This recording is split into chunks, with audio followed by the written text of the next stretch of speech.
Is a best-selling author and one of the very few people to predict a Trump presidency way back in June of 2015, and she did it on tape. Question is she happy with what's happened a month in, especially in immigration? She joins us now. Ann, thanks for coming on. Thanks for having me. So you wrote a book that I think influenced the president a lot on immigration, and you've been a pretty strong advocate for changing our immigration laws. How are you feeling? Are you satisfied with what the Trump administration has done so far? So far, I give him an A+. He got an A just for replacing Obama. Okay, and the plus comes from what? Noon on January 20th. Well, he's up against, I mean, he can get to the DACA stuff. He can get to, that's the Dreamers, right. Who are, by the way, committing murder and child rape.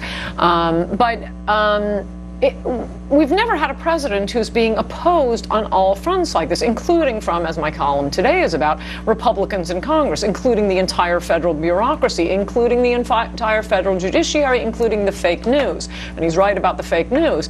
So, I mean, considering all of he has to do, he's Gary Cooper out there in high noon. He is standing there alone, and he has done so much in the first month considering that. Is he making his case effectively, do you think? Is he bringing the public along with him? Is he explaining why he wants to do this well? I think so, and, you know, there are enough of us to perform backup details, but look at the way he's gone after the media, for example. No other Republican would have done that, and it's an incredibly important thing to do. They keep lying about how he's had a tweet against the media. No, he had a tweet against fake news, and if you disagree with the idea that fake news is bad for a democracy, well, then you can sign up with Goebbels and Leni Riefenstahl, because that is what he's saying. And we are getting fake news. We're getting it constantly. I now heard the third time, and I haven't even been watching very much TV, third time tonight, that, in fact, many studies show immigrants commit less crime than natives. No, it doesn't. No, it doesn't. No, it doesn't. That's an absolute lie. What these phony studies do, and they're all hidden behind paywalls on the internet. So I actually had to pay at some point to read it, to get and find out what they're doing. That's one of the most commonly repeated talking points. It's absolutely a lie, which I describe a lot in Chapter 7 of Adios America, but the studies that allegedly show this do not compare immigrants to Americans. They compare immigrants to Americans who have been convicted of a serious offense.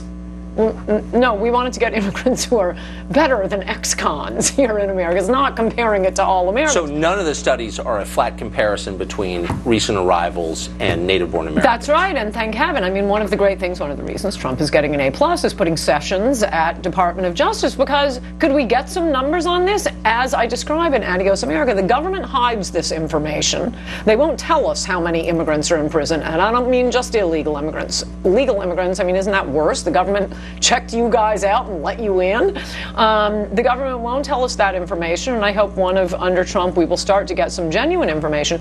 It's just like the claims on voter fraud, for example. I'm so glad Trump brought that up. Wait, so just back one sec. So just the bottom line on the crime question is, in absolute terms, immigrants, legal and illegal, are more likely to commit a crime than native-born Americans. All the evidence suggests that.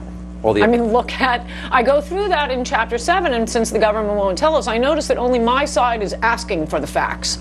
Their side is not asking for the facts. Why can't the government just count? How many immigrants are in prison? I mean, they've had significant contact with the government. Right. They've been arrested. They've been prosecuted. They're sitting in prisons that we are paying for. Could you count? No, the census can't tell us that. Why do you think they don't? I mean, they count everything else. Because I think they know what the answer would be, which is why I think it's worth pointing out. I'm the one who wants the answer. Our side wants the absolute numbers. So what I did in Adios America is I looked at other things. One place where you can get some of this information is looking at prisons, because prisons need to know the nationality of their prisoners because of gang warfare. So they have very detailed records on inmates in New York State, for example, and, you know, there are thousands of Dominicans, one German. So if let's say you were in charge of the federal government, how would you prioritize it? What would you do immediately and then secondarily on immigration? Well, I think he's doing this right. I mean, yes, I do want him to get to the Dreamers and to get to the legal immigration. I mean, there is this weird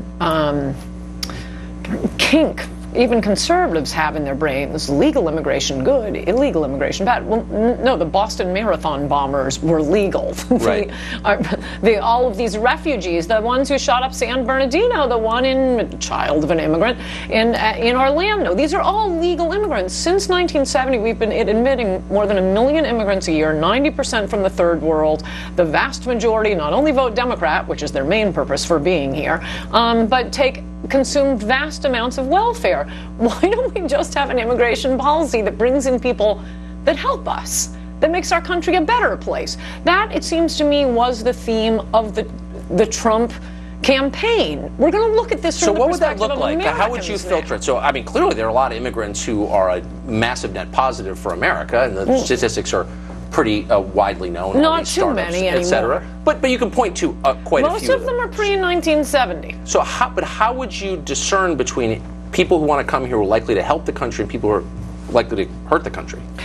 See if the New York Times wants to write up a glowing profile on them every time we do something. I mean, that's what they did on the travel ban that Trump did. I noticed they pulled out certain refugees. Usually it wasn't the refugees themselves, it was a parent who wanted to come here from these countries. And wow, 2 cancer researchers? So apparently the New York Times is aware that that's a desirable characteristic in an immigrant, being a cancer researcher, for example. So how about we only get the cancer researchers and the smart ones, and the ones who are going to compete for your job and my job and their jobs, and not their landscapers' jobs? Is there a country that does this well? Canada used to do it well. I don't think it will under Trudeau. Switzerland, you have to be there for 3 generations, I believe, to become a citizen. Australia and New Zealand. And what's interesting about that? They have a $14 minimum wage in Australia. Why is that? It's a natural minimum wage. Nobody had to pass a law. You didn't need Bernie Sanders out there. It rose naturally because they didn't dump low-wage workers on their country. Are you disappointed in anything the president has done? No. I mean, the thing there's not one thing that he's done where you thought, I think he should tweet more. Come on now. What would be the purpose of that? I love his tweets. I love them so much. It drives the media crazy. Everything. And I wrote in Trump We Trust, E Pluribus Awesome. I wrote it with Never Trumpers in mind. I understand what the complaints are with Donald Trump. But then as I was writing it, I realized, no, all the stuff that I used to say, okay, well, there is this baggage, but he's the only one who's pushing, and the only one in my lifetime to push issues that are important for America.